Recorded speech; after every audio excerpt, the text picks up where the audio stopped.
Кыргызстан делает бизнес-среду прозрачнее и честнее. 14 ноября 2025 года президент подписал закон, который ограничивает создание бесконечных цепочек компаний и усиливает ответственность фирм-одиночек. Бизнес мог создавать целые матрешки. Одна фирма владеет другой, та следующей, потом еще одной.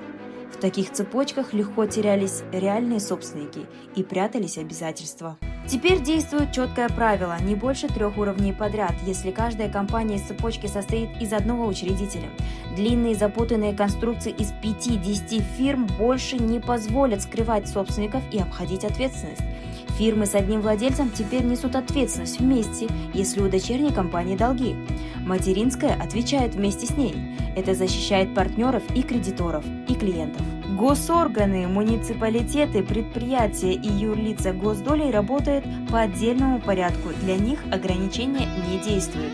Этот шаг делает рынок чище, понятнее, безопаснее, справедливее для честных предпринимателей. Кыргызстан продолжает формировать современную деловую среду, где правила ясны, ответственность реальна. Закон вступает в силу через месяц после официального опубликования.